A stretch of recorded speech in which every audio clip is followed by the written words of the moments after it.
Hi students, आप सभी का वॉइस की दूसरी क्लास में हार्दिक अभिनंदन, स्वागत है। जैसा कि मैंने आपको बताया था पहली क्लास में कि एक्टिव से पैसिव में चेंज करने के मैंने आपको बहुत ही इजी 3 स्टेप्स बताए थे। उन्हीं का स्मरण करते हुए आज हम आगे बढ़ते हैं। मैंने बताया था आपको कि जब भी हमारे सामने एक्टिव का सेंटेंस आए उसको पैसिव में बदलने के लिए ओनली 3 स्टेप्स का अनुसरण करना है हमें। कि सबसे पहले अपने को क्या करना है कि जैसे अपने सामने एक्टिव का सेंटेंस आता है हमें सब्जेक्ट, वर्ब और ऑब्जेक्ट को छांटना है, पहला काम बस। दूसरे स्टेप में अपने को क्या करना है, सब्जेक्ट व ऑब्जेक्ट की सीट चेंज करनी है, दोनों को आपस में चेंज करना है। कर्ता की सीट पे अपने कर्म को बिठाएंगे और कर्म को कर्ता की सीट पे बिठाएंगे। परंतु ध्यान रखना है कि जब हम कर्ता को उठा करके इस ऑब्जेक्ट की सीट पे लेके जाते हैं तो उससे पहले हमें बहुत से सब्जेक्ट के साथ बाई लगाना है। कुछ ऐसे सब्जेक्ट भी होते हैं जिसमें बाई नहीं लगता, वो अपने आगे अध्ययन करेंगे।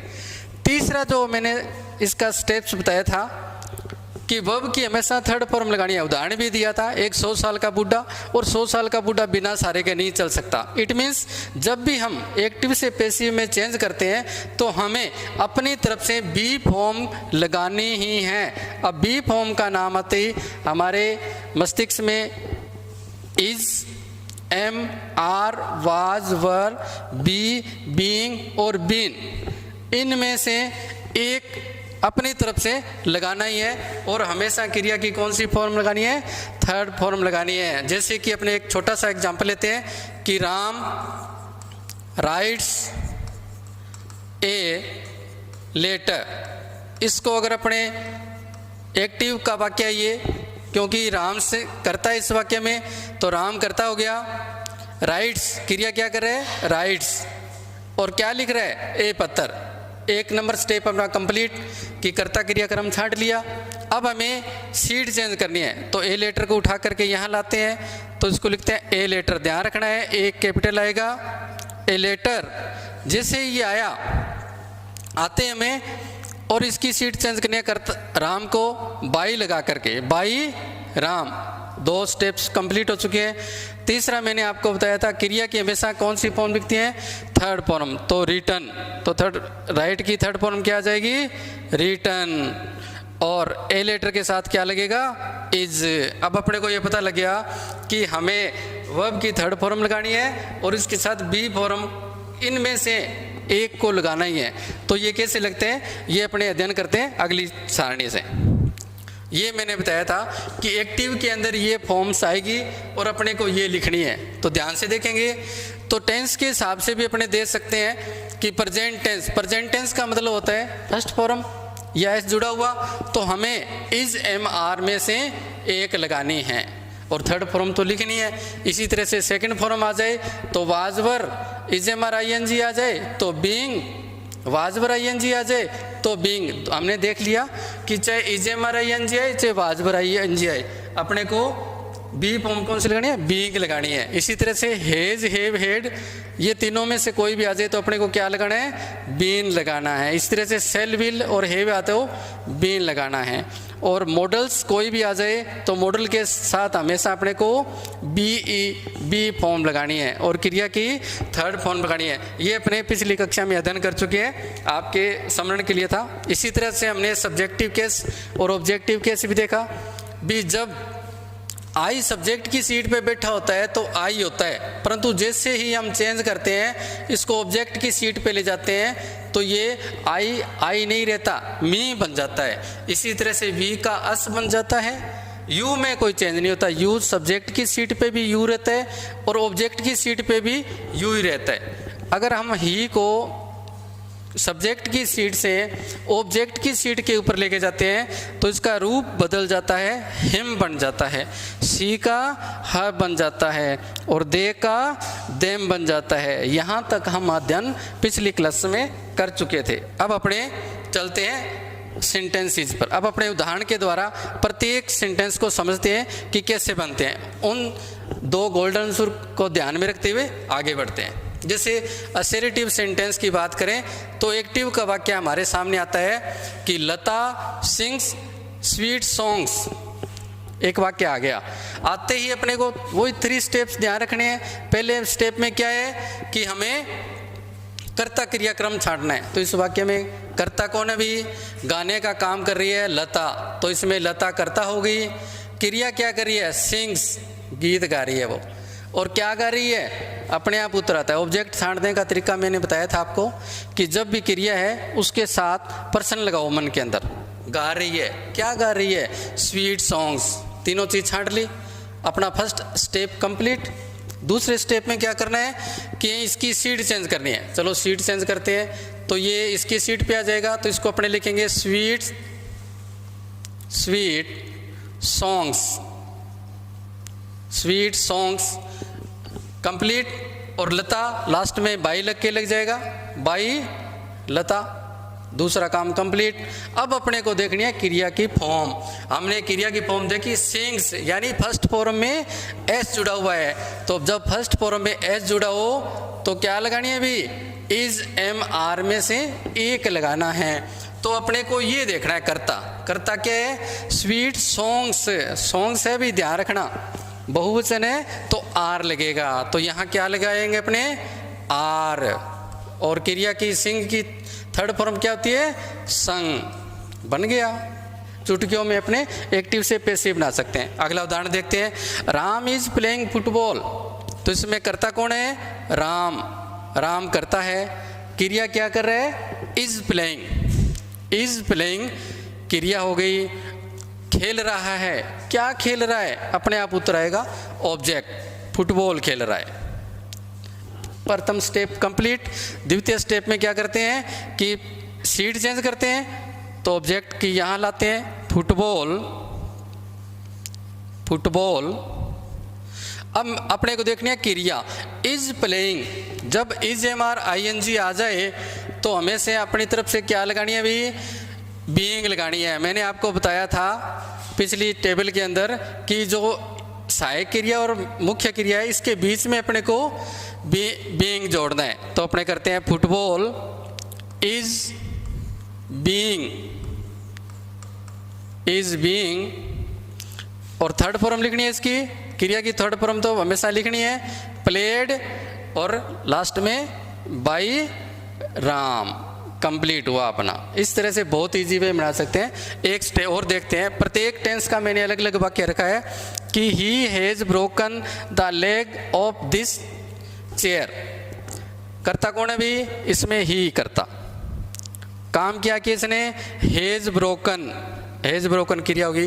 क्या तोड़ चुका है वो? The leg of this chair, object हो गया। क्या तोड़ा उसने? The leg of this chair. पहला स्टेप कंप्लीट। अब दूसरा स्टेप करते हैं। क्या स्टेप है? सीट चेंज करते हैं। तो सीट चेंज करेंगे तो क्या आ जाएगा? The leg of this chair लिख दिया, सीट चेंज हो गई। और ही है तो इसको लास्ट में ले जाएंगे अपने, इसकी सीट चेंज कर देंगे, ऑब्जेक्ट की सीट पे ले आएंगे इसको बाई लगा करके। अब अपने को हमने देखा था कि जब ही सब्जेक्ट की सीट पे होता है तो ही होता है, और जैसे ही वो ऑब्जेक्ट की सीट पे जाता है तो ही का क्या बन जाता है? हिम बन जाता है। क्या बन जाता है? हिम। तो हिम लिख दिया। अब अपने देखते हैं क्रिया का रूप।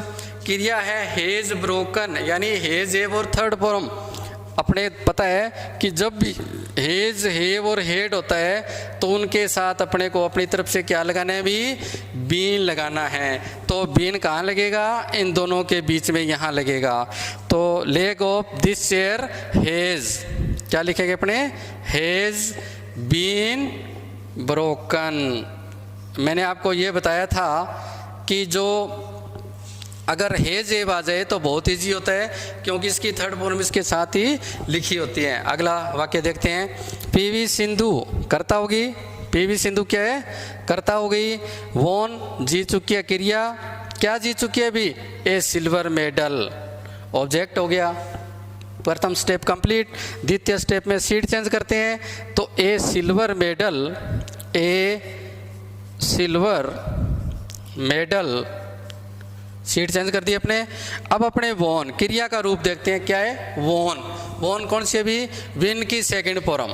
जैसे ही सेकंड फॉर्म आती है तो वाज या वर में से लगाना है, तो वाज या वर लगता है कर्ता के हिसाब से, तो ए लिखा हुआ, ए का मतलब एक वचन, तो क्या आएगा अभी, was, won by PV Sindhu बन गया। इस तरह से अपने देखते हैं कि बहुत ईजी वे में 3 स्टेप का यूज करते हुए और देखते हैं 2-4 उदाहरण कि farmer were ploughing there fields, farmers क्या है भी, कर्ता, वर प्लोइंग क्रिया, देयर फील्ड्स ऑब्जेक्ट, तो इसका बना दीजिए देयर फील्ड्स, देयर फील्ड्स। अब अपने को देखना है क्रिया का रूप, वर और आईएनजी है, वर और आईएनजी आते अपने को क्या लिखना है भी, बीइंग लिखना है, तो लगा दीजिए। अब फील्ड्स के साथ क्या लगेगा, वर ही रहेगा, वर बीइंग। थोड़ा सा यहाँ ध्यान रखना है अपने को कि जब यहाँ अपने वाज या वर इज एम आर लगाएं तो इस कर्ता को जरूर देखना है, क्योंकि ये जो was were is M are लगता है इस कर्ता के हिसाब से ही लगता है। तो फील्ड्स हैं, बहुवचन है, वर लगेगा, बीइंग लगा दिया, और इसकी third form plot, plot by farmers, complete. अगला देखते हैं, you will do my homework tomorrow, you कर्ता हो गया, विल डू क्रिया हो गई, माई होमवर्क ऑब्जेक्ट हो गया, और टुमारो अदर्स में आ गए। इसको छोड़ दो एक बार, तो वही सीट चेंज किए, क्या आ जाएगा, माई वर्क। अब अपने देखते हैं क्रिया का रूप, क्रिया क्या है भी, विल और डू हैं। अब मैंने आपको बताया था can, could, may, might, must, shall, will, कुछ भी आए मॉडल, तो इनके साथ अपने को क्या जोड़ना है, बी और थर्ड फॉर्म जोड़ना है। और कहाँ जोड़ना है, मॉडल और क्रिया के बीच में यहाँ जोड़ना है। तो माई वर्क के साथ लगा देंगे विल, विल और लगा दिया बी, और क्रिया की कौन सी फॉर्म, थर्ड फॉर्म। ये तो हमेशा याद रखनी है, 100 साल का बूढ़ा है, तो डन बाई यू, और बाद में टुमारो बन गया, बहुत ईजी बनता है। इसी तरह से अपने कर सकते हैं। अगला वाक्य,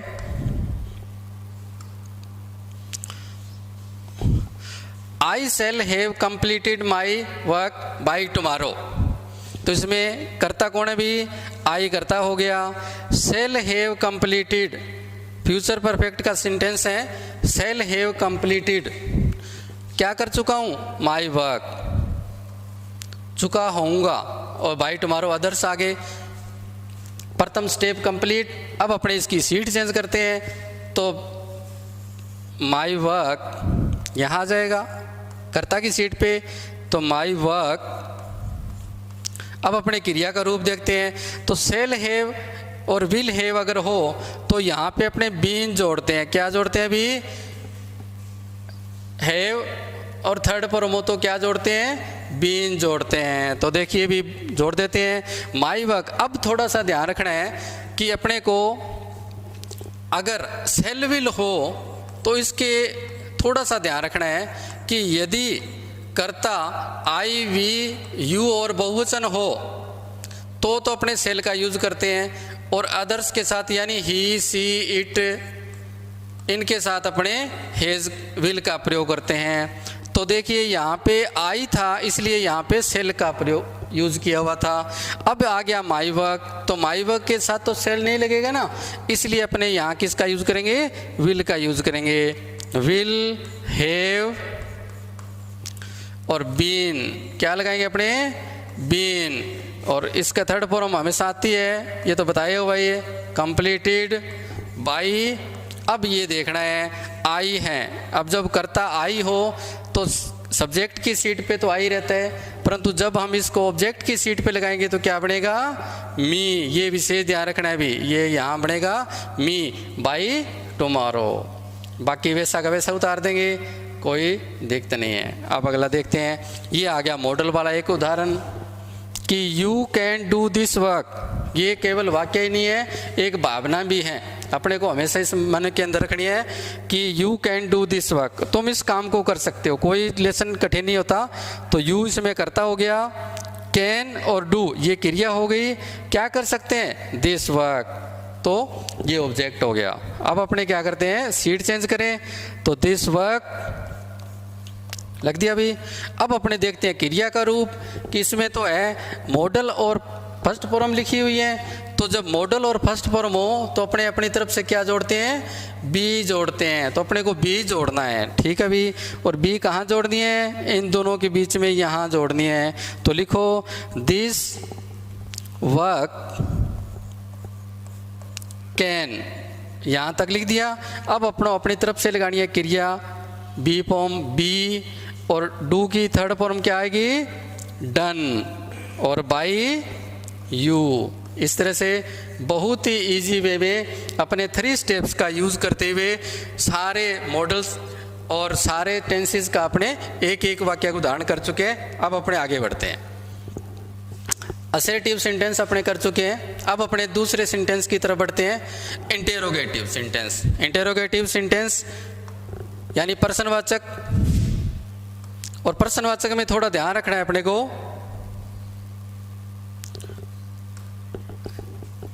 कि इसे करें इससे पहले अपने को ये ध्यान रखना है कि इंटेरोगेटिव सेंटेंस की और जो साधारण वाक्य होता है उसमें फ़र्क क्या होता है, क्योंकि अगर आपको इन दोनों की वाक्य रचना का पता लग गया तो आप बहुत ही इजी वे में आराम से इसको कर सकते हैं।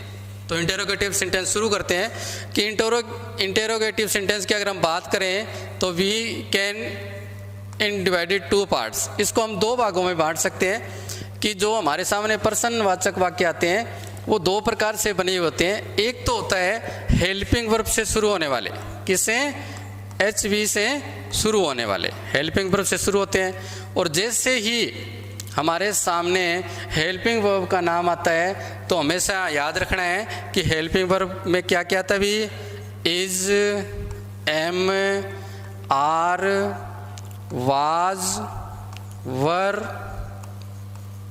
Has, have, had. इसके अलावा 3 मैं इनको ब्रैकेट में लिख रहा हूँ, डू, डज, डिड, ये मैंने ब्रैकेट में लिखी है, ये विशेष होती है, इनके बारे में भी बात करेंगे।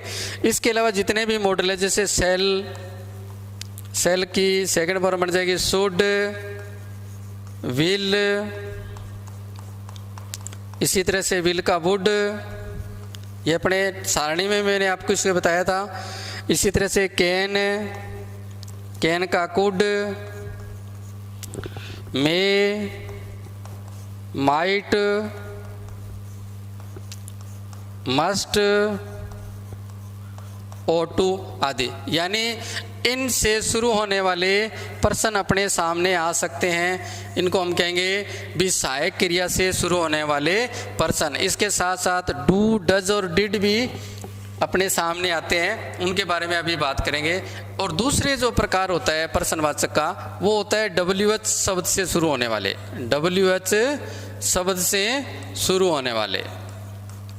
ये कौन कौन से होते हैं, ये भी अपने सारे जानते हैं कि जैसे वर्ड से शुरू हो रहा है कोई पर्सन, वाई से शुरू हो रहा है, वैन से शुरू हो रहा है, वेयर से शुरू हो सकता है, हु से शुरू हो सकता है, होम से शुरू हो सकता है, हुज से शुरू हो सकता है,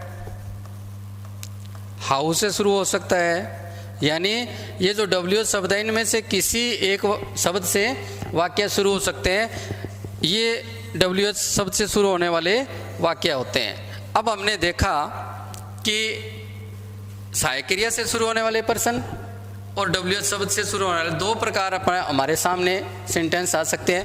परंतु मैंने डू, डज और डिड है इनको मैंने ब्रैकेट में लिखा है, इसके बारे में थोड़ी सी अपने चर्चा करते हैं, उसके बाद अपने आगे बढ़ते हैं। इसमें क्या होता है भाई, ये देखो आपने थोड़ी देखो भाई, कोई भी सेंटेंस आपके सामने आएगा तो इजेमार, वाजवर, हेज, एव, हेड, जो ये सहायक क्रिया होती है ये आपके सामने पड़ी रहती है। परंतु डू, डज में एक थोड़ा कि जो डू होता है ना, जैसे ये फर्स्ट फॉर्म है प्ले, अगर मैं इसमें कहूँ भी इसमें सहायक क्रिया छुपी होती है, ये बाकी जो सहायक क्रिया होती है ये अपने सामने ओपन में होती है, परंतु ये जो 3 होती है ये जब अपने इसको प्रश्नवाचक बनाते हैं या नेगेटिव बनाते हैं तो ये बाहर आ जाती है, और जब साधारण बनाते हैं तो ये छुप जाती है। ये कैसे होता है, ये विशेष ध्यान रखना है अपने को कि जैसे प्ले फर्स्ट फॉर्म है, अगर इसमें हम कहें भी इसमें सहायक क्रिया कौन सी है, तो इसमें सहायक क्रिया डू है भाई, इसमें सहायक क्रिया क्या डू है। अगर प्ले में से डू बाहर निकाल दें तो ये प्ले का प्ले ही रहता है, यानी कोई फर्क नहीं पड़ता। आप यूँ कह सकते हैं कि प्ले के अंदर अगर डू जोड़ दें तो ये प्ले ही रहती है। और इसी तरह से दूसरा इसका रूप आता है प्लेज, जैसे ये लिखा हुआ मिलेगा प्लेज आ गया, मैं इसमें कहूँ भी इसमें से सहायक क्रिया बाहर निकालें तो इसमें बाहर निकलेगी डज, क्या निकलेगी डज, और पीछे क्या रह जाएगा फर्स्ट फॉर्म रह जाएगी। तो यानी अगर फर्स्ट फॉर्म में डज जोड़े तो अपने इसका रूप क्या सामने आता है प्लेज का आता है। और इसी तरह से आता है प्लेड, थर्ड फॉर्म आ गई या सेकंड फॉर्म आ गई, तो इसमें क्या बाहर निकलता है डिड निकलता है, और पीछे क्या रह जाती है प्ले रह जाती है। तो अब अपने देखा कि डू जब इसके अंदर मिक्स होती है तो प्लेज ही बन जाती है, और डज अगर किसी क्रिया के साथ मिक्स होती है तो वो क्या एस जोड़ देती है, उस क्रिया के अंदर क्या जुड़ जाएगा एस जुड़ जाएगा। ये अपने अभी प्रश्नवाचक वाक्य जब बनाएंगे तब अपने को ध्यान रखना है। और डिड अगर किसी वाक्य के शुरू में हो तो आपको ये याद रखना है कि ये इसका मतलब है सेकंड फॉर्म है। अब इसको अपने ध्यान से देखें तो ये पता चल गया कि अगर कोई जो इंटेरोगेटिव सेंटेंस हमारे सामने आएगा वो अगर डू और डज से शुरू हो रहा है तो इसका मतलब ये हो गया कि क्रिया के अंदर या तो क्रिया की फर्स्ट फॉर्म है या इसके अंदर एस जुड़ा हुआ है। क्लियर। इसी तरह से अगर कोई डिड से हमारे सामने प्रश्न आ गया तो इसका मतलब हुआ कि वो इसके अंदर कौन सी फॉर्म है भी सेकंड फॉर्म है। ये अपने पहचान करना जरूरी है। क्यों भाई, क्योंकि अगर क्रिया के अंदर फर्स्ट फॉर्म है या एस जुड़ा हुआ है तभी तो अपने इसमें इजेमार वगैरह लगाएंगे ना बी फॉर्म, और अगर सेकंड फॉर्म मिल गई तो इसके साथ हम वाजबर लगाएंगे, इसलिए ये बहुत इम्पोर्टेंट है। अब अगर हम बात करते हैं, एक बात और रखते हैं, वाक्य शुरू करने से पहले बताना चाहूँगा कि अब अपने को ये भी समझना है, यहाँ तो अपने समझ गए भी इनसे शुरू हो सकता है या इससे शुरू हो सकता है या डू डज और डिड हो, तो अपने को क्या ध्यान रखना है, ये तो यहाँ तक होगी बात। अब अपने एक बात और बताना चाहूँगा कि साधारण वाक्य में, असर्टिव सेंटेंस में और प्रश्नवाचक वाक्य के वाक्य रचना में फ़र्क क्या होता है। अगर ये फ़र्क हमें पता चल गया तो हम बहुत ही ईजी तरीके से एक्टिव से पैसिव चेंज कर सकते हैं। क्योंकि ये जो इंटेरोगेटिव जो एक्टिव पैसिव आते हैं ना तो ये बड़े जटिल अपने को लगते हैं, परंतु मैं कह रहा हूँ कि अभी मैं जो स्टेप बताऊँगा, तरीका बताऊँगा, आप चुटकियों में उसको एक्टिव से पैसिव में चेंज कर सकते हैं। कैसे कर सकते हैं कि आप पहले देखिए कि जो साधारण वाक्य होता है, असर्टिव सेंटेंस होता है, उसकी वाक्य रचना क्या होती है कि उसमें सबसे पहले तो कर्ता होता है, फिर क्रिया होती है। अब क्रिया में भी थोड़ा ध्यान रखना भी, क्रिया के अंदर क्या हो सकता है, सहायक क्रिया, हेल्पिंग वर्ब और मेन वर्ब, ये दोनों मिलकर के क्रिया का रूप होती है। ये ध्यान रखना है अपने को हमेशा कि जब साधारण वाक्य होता है उसकी वाक्य रचना कैसी होती है कि सबसे पहले उसमें कर्ता होता है, 2 नंबर पे क्रिया, और क्रिया का नाम आते हमें थोड़ा सा दिमाग में रखना है कि इसके अंदर सहायक क्रिया और मुख्य क्रिया दोनों मिलकर के क्रिया बनती है, और बाद में आती है ऑब्जेक्ट, और उसके बाद आते हैं अन्य शब्द आ जाते हैं। तो ये है साधारण वाक्य की वाक्य रचना। अब अपने इंटेरोगेटिव की वाक्य रचना याद करते हैं, देखते हैं इसमें क्या फर्क है भाई। इसमें क्या होता है कि सबसे पहले होता है सहायक क्रिया, फिर क्या होता है सब्जेक्ट, फिर क्या होती है मेन वर्ब, फिर क्या होती है ऑब्जेक्ट, और फिर क्या होता है अन्य शब्द, और फिर होता है प्रश्नवाचक चिन्ह। अब ध्यान से साधारण वाक्य की वाक्य रचना और इंटेरोगेटिव की वाक्य रचना को ध्यान से देखिए। अब ध्यान से देखने पता चलता है कि जो साधारण वाक्य होता है उसमें और प्रश्नवाचक में कोई ज़्यादा डिफरेंस नहीं होता, सिर्फ जो सहायक क्रिया होती है उसको उठा करके हम कर्ता से पहले लिख देते हैं, बस इतना सा तो काम किया हमने। इसको ध्यान से देखिए, कर्ता का कर्ता पड़ा है, क्रिया की क्रिया पड़ी है, ऑब्जेक्ट का ऑब्जेक्ट पड़ा है, बिल्कुल पड़ा है ना। अगर इंटेरोगेटिव का दूसरा रूप हमारे सामने आए तो उसमें भी कोई ज़्यादा फर्क नहीं है, डब्ल्यू शब्द यहाँ आ जाता है, बाकी का वो रहता है सहायक क्रिया, सब्जेक्ट प्लस क्रिया प्लस ऑब्जेक्ट प्लस अन्य शब्द और प्रश्नवाचक चिन्ह। तो हमने देखा कि एक साधारण वाक्य में और प्रश्नवाचक वाक्य में बहुत ही कम डिफरेंस होता है। क्या होता है, देखो सिर्फ इतना ही होता है कि इसमें जो हेल्पिंग वर्ब कर्ता के बाद होती है वो उसको उठा करके हम कर्ता से पहले ले आते हैं। ये देखो पहले आ गई, बस इतना ही फर्क होता है। तो अब मैं इसलिए मैंने समझाया है कि दोनों की वाक्य रचना कि अब हम जब देखेंगे ना तो आप इजीली बना सकते हो। कोई भी सेंटेंस आ जाए इंटरोगेटिव का तो आप चुटकियों में इसको एक्टिव से पैसिव में चेंज कर सकते हैं। ये हमारे सामने इंटरोगेटिव सेंटेंसेस के उदाहरण है। अब इसको बनाते हैं, कैसे बनाएं। जैसे are you learning your answers, देखिए भाई आर से शुरू हो गया, प्रश्नवाचक चिन्ह है। तो जब भी हमें इंटरोगेटिव का एक्टिव से पैसिव बनाना है तो आप उसको ये समझें कि ये इंटेरोगेटिव नहीं है, ये एक साधारण वाक्य है। और साधारण वाक्य आप चुटकियों में बना देते हो।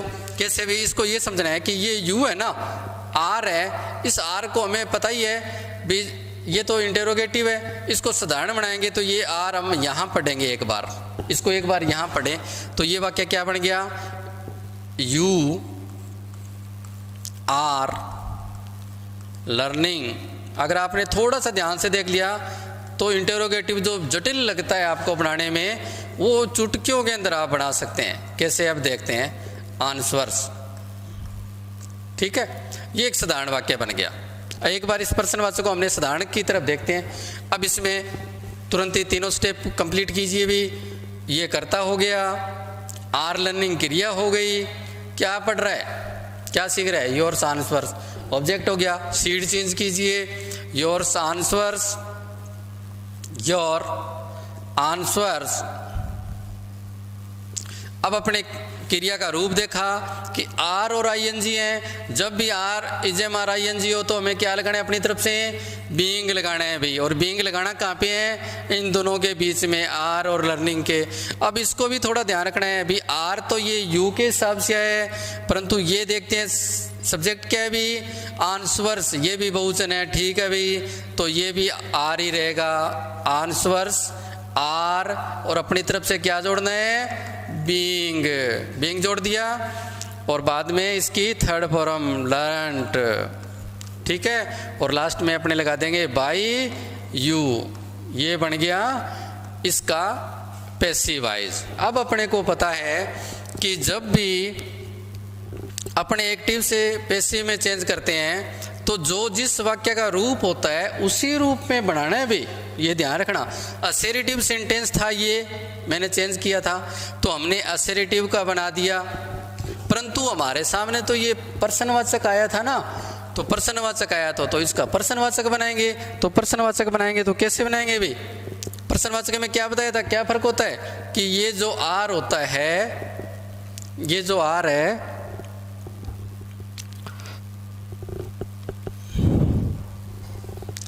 ये जो आर है, ये इसको कहाँ लिखना है अपने को, इसको शुरू में लिखना है। तो लिख दो भी आर, यहाँ लिख दो इसको, are your answers being learned by you, बन गया। सेकंडों में बना सकते हो आप, बहुत इजी होता है। जैसे can you speak English, can say शुरू हो रहा है तो अपने को पता है भी इस कैन को यहाँ नहीं पढ़ेंगे हम, साधारण वाक्य की तरह पढ़ लेंगे। यू कैन स्पीक इंग्लिश, ये वाक्य है, इसको बनाइए यू कैन स्पीक इंग्लिश, तो यू करता हो गया